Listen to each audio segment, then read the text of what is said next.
Alors, donc ce petit tuto pour vous expliquer comment je crée mes fichiers pour faire les Lightbox. Je vais reprendre du début parce qu'en fait j'ai commencé une vidéo, mais bien sûr j'ai ma fille qui est venue m'embêter. Donc moi je travaille avec Inkscape, donc beaucoup d'entre vous travaillent avec Inkscape pour faire les fichiers pour faire des flex avec leur scan and cut ou leur silhouette ou autre. Donc moi je vous explique comment je vais faire, je suis pas une pro pour fabriquer mes fichiers de Lightbox. Donc déjà pour commencer, je vais faire un rectangle puisque mon cadre c'est un rectangle. Je vais mettre mon rectangle aux bonnes dimensions, donc moi je vais la faire en vertical. Donc ma Lightbox je sais qu'elle fait 163,40 de large sur 203,40 de hauteur. Ensuite, donc je vais faire un second rectangle à l'intérieur pour avoir les bords en fait de mon fichier tout autour. Hop, voilà. Et voilà. Alors sachant que là, comme normalement, enfin moi comme c'est le premier fichier, c'est la première face. Ma Lightbox, c'est une Lightbox sur le thème Pokémon. Donc je vais mettre un Pikachu au milieu pour faire l'ouverture en fait de la première face. Donc là normalement en fait le rectangle à l'intérieur on n'en a pas besoin. Donc là pour l'instant on va le retirer, mais on en aura besoin pour les seconds fichiers. Mais là pour l'instant je vais vous montrer juste le premier fichier. Donc pour mettre une forme de Pikachu à l'intérieur, je vais aller sur internet. Et je vais chercher une image de Pikachu, comment dire, qui ressemble bien à un Pikachu. Alors peu importe, comment dire, au niveau des détails du Pikachu, puisque c'est la forme du Pikachu qui nous intéresse. Qu'est-ce qui ressemble le plus au Pikachu? Qu'est-ce que j'ai envie de mettre comme Pikachu? Bon, je cherche et puis je reviens vers vous. Alors, donc j'ai trouvé la forme de Pikachu que je voulais. Donc, j'enregistre l'image. Vous enregistrez dans votre ordinateur. Ensuite, je retourne sur ma page Inkscape. Je fais fichier importer.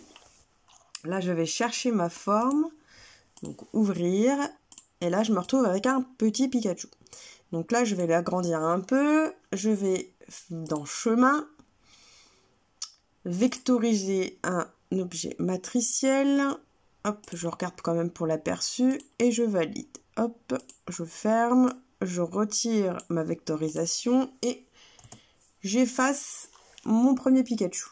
Donc là, on va mettre Pikachu dans notre rectangle et on va le mettre aux dimensions qu'on veut. Donc là, faire attention quand même qu'il soit assez grand parce que là, en fait,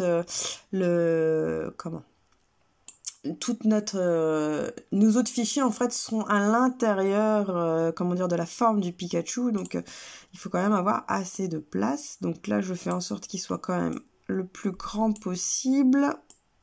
Voilà, donc là à cette étape là en fait j'enregistre mon travail. Donc moi j'ai un dossier spécifique pour les Lightbox. Hop, donc là je fais hop, un nouveau dossier. Et là, donc, je ne sais plus comment ça s'écrit Pikachu. Pikachu, je ne sais plus. Je suis pas une... Ouais, on va aller Pika, hop, on va laisser comme ça. Donc là, c'est la face 1. J'enregistre. J'ouvre. Alors surtout, on ne ferme pas sa page, hein, on la laisse bien ouverte. On ouvre une nouvelle page. On va chercher notre fichier, donc importer. On va chercher notre fichier, hop, hop, hop. Voilà. On ouvre. Donc là, normalement, les dimensions n'ont pas bougé. Donc moi, je vais réduire juste un peu, hop, voilà, pour voir tout le travail entier. Donc là, on fait édition, créer une copie matricielle. Donc, une fois que j'ai repris mon image, je vais dans édition, créer une copie matricielle. Hop, donc je le garde. Donc je garde celui que je viens de faire, donc créer ma copie matricielle. Hop, l'autre, je peux le retirer. Voilà. Donc oui, je reprends, je fais chemin vectorisation. Je regarde l'aperçu, c'est OK. Hop, je le retire et je retire l'ancien. Je garde que celui que j'ai, vectorisé. Donc là, je vois qu'en fait, en le vectorisant, les dimensions ont changé. Donc je remets encore mes dimensions. 163, 40 sur 203, 40.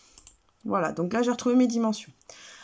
Ensuite, je prends mon image, je clique dessus, je fais chemin et séparer. Et là, je vais essayer de faire en sorte que mon image revienne comme avant. Donc c'est un peu comme ce que vous faites pour le flex, en fait, tout simplement. Hop, voilà. Donc je refais tout, comme ça après je sais ce qu'il faut que je retire ou quoi. Enfin bon, c'est pour vous expliquer aussi, parce que sinon moi je le fais pas. Alors attendez, hop, on va faire ça. Hop, oups, je fais des bêtises. Hop, ça normalement c'est pas bleu. Hop. On va dire que c'est bon. Donc moi ce que je vais faire, c'est que je vais garder la partie tout autour du Pikachu et je vais faire découper en fait que la forme du Pikachu. Donc hop, je retire ma forme. Alors, on va faire ça bien. Donc déjà, je retire. Non, je laisse. Non, ça je retire. Donc ça je retire. Hop, voilà. Ensuite, donc je retire tous les pourtours en fait. Bah, je vais peut-être remettre. Hop, comme ça je verrai bien mon Pikachu. Donc je retire, non je laisse mon Pikachu, mais je retire en fait, il faut que je garde que la forme. Alors attendez. Donc je vais retirer toutes les parties en fait du Pikachu. Hop, comme ça. Voilà. Là, la forme du Pikachu, je la mets dans une autre couleur pour la retrouver bien correctement. Et là, je me rends compte que il y a encore des parties que j'ai pas retirées. Hop. Ensuite, cette partie-là, je la retire aussi, sinon ça va faire, en fait, ça va découper tout autour ici. Donc ça, je veux pas. Voilà, donc je vais vérifier quand même que j'ai bien tout retiré. Hop. Et là, je me rends compte qu'il y a encore peut-être quelque chose. Je vais regarder. Hop, non. Donc, hop, donc non. Donc il reste bien que les deux formes. Hop, voilà. Et là, je vais avoir normalement ma forme avec mon Pikachu à l'intérieur.